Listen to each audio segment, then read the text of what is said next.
సిద్దిపేట ప్రభుత్వ ఆసుపత్రి ఎదుట జూనియర్ డాక్టర్లు ధర్నాకు దిగారు. తెలంగాణలోని ప్రభుత్వ ఆసుపత్రుల్లో జూనియర్ డాక్టర్లకు స్టైఫండ్ సకాలంలో రావట్లేదని ఆందోళన వ్యక్తం చేశారు. తమ సమస్యలను వెంటనే పరిష్కరించాలని డిమాండ్ చేశారు. ఈ సందర్భంగా సిద్దిపేట జుడా ప్రెసిడెంట్ ప్రత్యూష్ రాజ్ మాట్లాడుతూ స్టైఫండ్ కోసం నెలల తరబడి ఎదురు చూడాల్సి వస్తుందన్నారు. అధికారులకు విజ్ఞప్తులు చేస్తే 2-3 నెలలకోసారి స్టైఫండ్ ఇస్తున్నారని ఆందోళన వ్యక్తం చేశారు. తమ కుటుంబాలకు కనీస అవసరాలు కూడా సమకూర్చే స్థితిలో లేమని వాపోయారు. అనంతరం సిద్దిపేట ప్రభుత్వ మెడికల్ కాలేజ్ జూనియర్ డాక్టర్లు మాట్లాడుతూ ఉస్మానియా ఆసుపత్రితో పాటు అనుసంధాన ఆసుపత్రుల్లో కనీస సౌకర్యాలు కూడా లేవని, కనీస చికిత్సకు అవసరమైన పరికరాలు కూడా అందుబాటులో లేవన్నారు. ప్రభుత్వానికి ఎన్నిసార్లు విన్నవించుకున్నా పట్టించుకోకపోవడంతో ధర్నాకు దిగినట్లు వారు తెలిపారు. ఎమర్జెన్సీ సర్వీసులను మాత్రం యథాతథంగా కొనసాగిస్తున్నట్లుగా తెలిపారు. ఇప్పటికైనా ప్రభుత్వం స్పందించి తమ సమస్యలను పరిష్కరించాలని వారు కోరారు. నేను డాక్టర్ ప్రత్యూష్ని, ఇక్కడ సిద్దిపేట జూడా ప్రెసిడెంట్ని.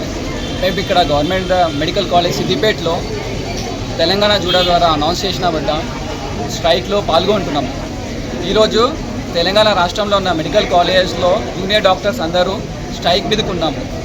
మా డిమాండ్స్ ఏంటంటే, first thing regularization of stipends and green channel. ప్రతిసారి మాకు స్టైఫండ్ కావాలంటే ఒక 2-3 నెలలు ఆగిన తర్వాత అధికారులకు రిక్వెస్ట్ చేస్తే కానీ స్టైఫండ్ పడతలేవు. ఇలా రిక్వెస్ట్ చేసి కొన్నిసార్లు స్ట్రైక్ నోటీస్ ఇస్తే అప్పుడు స్టైఫండ్స్ పడుతున్నాయి. అండ్ ఇది ఎప్పుడు కొత్తగా వచ్చిన ప్రాబ్లం కాదు, ఎన్నో సంవత్సరాల నుంచి ఉంచిన ప్రాబ్లం. మా సీనియర్స్ ఎఫెక్ట్ అయ్యారు, మేము ఎఫెక్ట్ అవుతున్నాం. ఇప్పుడు ఏం చేయకుంటే మా జూనియర్స్ కూడా ఎఫెక్ట్ అవుతారు.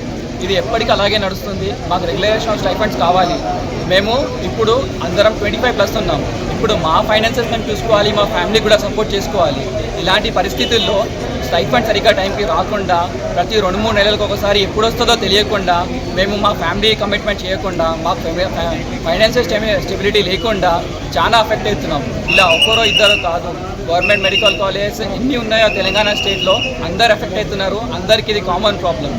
సెకండ్ థింగ్, 2020లో కోవిడ్ ఫస్ట్ వేవ్లో అప్పుడు లాక్డౌన్ నడుస్తున్నప్పుడు ఫ్లడ్స్ వల్ల తెలంగాణలో అతిపెద్ద హాస్పిటల్ ఉస్మానియా హాస్పిటల్ మూతబడిపోయింది.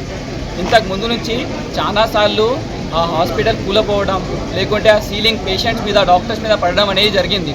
దీని ముందు కూడా స్ట్రైక్స్ జరిగాయి. కానీ అప్పటి నుంచి ఇప్పటి వరకు ఎలాంటి యాక్షన్ తీసుకోలేదు. ఉస్మానియా హాస్పిటల్కి కొత్త బిల్డింగ్ వస్తుందా లేదు, అది కూడా హామీ ఏమి ఇవ్వలేదు. ఈ స్టేట్లో ఉన్న అన్ని మెడికల్ కాలేజెస్లో ఉన్న పేషెంట్స్ అందరికీ, లేకుంటే హాస్పిటల్స్కి ఫైనల్ ట్రీట్మెంట్ జరిగేది ఉస్మానియాలోనే. ఎటువంటి టెస్ట్ ఎక్కడ జరగకున్నా, ఏ ట్రీట్మెంట్ ఇక్కడ జరగకున్నా ఫైనల్లీ ఉస్మానియాలో జరుగుతుందనే హోప్ ఉంటుంది. ఒక పర్సన్ హెల్త్ కేర్ అఫోర్డ్ చేయలేని వాళ్ళు, ట్రీట్మెంట్ అఫోర్డ్ చేయలేని వాళ్ళకి అందరికీ ఫైనల్ హోప్ ఉస్మానియా. అలాంటప్పుడు మన స్టేట్లో ఉన్న అతిపెద్ద హాస్పిటల్ ఉస్మానియా ఇప్పుడు దీనమైన పరిస్థితిలో ఉంది. అక్కడ పేషెంట్స్కి బెడ్స్ లేకుండా, ఉండడానికి షెల్టర్ లేకుండా, ట్రీట్మెంట్ చేయడానికి స్థలం లేకుండా పేషెంట్స్ ఎఫెక్ట్ అవుతున్నారు, డాక్టర్స్ ఎఫెక్ట్ అవుతున్నారు. అది ఉండడం వల్ల స్టేట్కి కూడా పెద్దగా ఉపయోగం లేదు. సో ఉస్మానియాకి కొత్త బిల్డింగ్ కావాల్సిందే.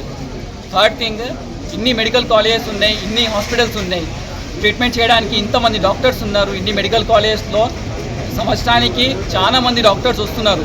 అలాంటప్పుడు ఇంతమంది డాక్టర్స్ ఉన్నప్పుడు పేషెంట్కి ట్రీట్మెంట్ చేయడానికి basic facilities, basic investigations, basic medicines ఉండట్లేదు హాస్పిటల్లో.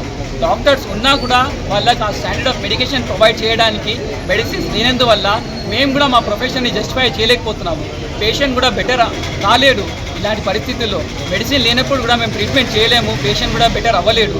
ఇలాంటప్పుడు పేషెంట్స్ కూడా వాళ్ళ కండిషన్ బెటర్ అవుతలేదు, గవర్నమెంట్ హాస్పిటల్లో ట్రీట్మెంట్ సరిగ్గా అవుతలేదు అని డాక్టర్స్ మీద అటాక్ చేయడం స్టార్ట్ చేశారు. వాళ్ళ కోపాన్ని ఎలా బయటికి చెప్పాలో తెలియక డాక్టర్స్ మీద అటాక్ చేస్తున్నారు. ఇలాంటి పరిస్థితుల్లో మేము మాకు ప్రొటెక్ట్ కూడా చేయలేము.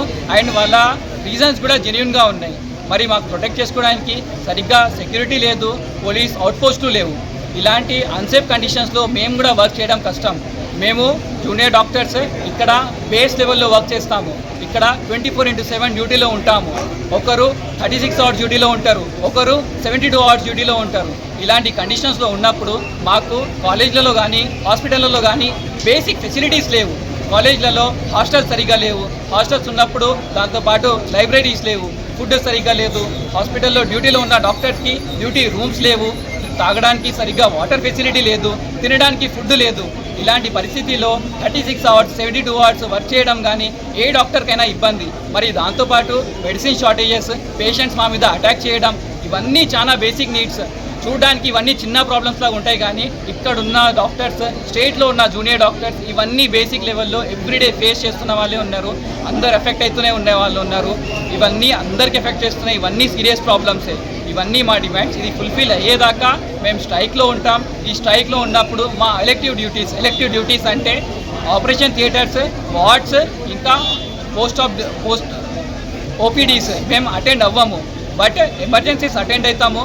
ఈ కండిషన్స్లో ఎమర్జెన్సీలో వచ్చిన పేషెంట్స్ కానీ ఏ పేషెంట్కి హెల్త్ కేర్ కానీ డిలే అవ్వదు, అందరికీ ట్రీట్మెంట్ జరుగుతుంది. కానీ మేము స్ట్రైక్లో ఉంటాము. మా డిమాండ్స్ ఫుల్ఫిల్ అవ్వాలి. Juda and Siddipet Government Medical College and Government Hospital, we as a wing of the parent T Juda are announcing strike in support of T Juda for the basic amenities in various peripheral hospitals. తెలుగులో చెప్పాలంటే Osmania is a tertiary centre. అంటే various district hospitals నుంచి ఏ case refer అయినా కూడా at the end ఉస్మానియాలో treatment తీసుకునే హాస్పిటల్లో basic facilities అంటే ఒక రూఫ్ కింద సర్వీస్ ఇచ్చే రూఫ్ కూడా లేకుండా ఉన్న పరిస్థితిలో మెడికల్ కేర్, పేషెంట్ కేర్ అనేది కాంప్రమైజ్ అవుతుంది. చాలాసార్లు it has bin multiple times, 100 times కూడా ఇది నోటీస్లోకి తీసుకెళ్ళాము. అధికారులు వచ్చారు, విజిట్ చేస్తారు, ఫౌండేషన్ లే డౌన్ చేస్తామని చెప్తారు. బట్ నథింగ్ ఇన్ యాక్షన్లో ఒక్కటి కూడా చేయలేదు. And it has been multiply represented, but it has been avoided many times. Strike notice కూడా వేరియబుల్ టైమ్స్ ఇచ్చాము, but there has been no support, no aid. But finally we are announcing support to T Juda and we are on an indefinite strike. And indefinite strike ante it is not that we are boycotting all duties, we are only avoiding electives. Emergencies lo em compromise ledu. We are attending all the emergencies. Patient care is not getting compromised. And especially in Siddipet Juda represent చేయాలనుకుంటే ఇక్కడ despite of all the expectations, ఇది ఒక కొత్త medical college అయ్యుండి first batch of medicos graduate అయ్యి వెళ్ళిపోయిన తర్వాత కూడా basic facilities like BP apparatus అట్లాంటివి అవైలబుల్గా ఉండకపోవడం, డెస్పైట్ మల్టిపుల్ రిప్రజెంటేషన్స్ చేసి ఒక యాక్షన్ అనేది తీసుకోకపోవడం, బేసిక్ సర్వీసెస్ ఇక్కడ ప్రజలకి రాకపోవడం అనేది we want to represent with a strong voice. And we are not getting down. మేము ఇట్లనే ప్రొసీడ్ అవుతాము until our demands are met.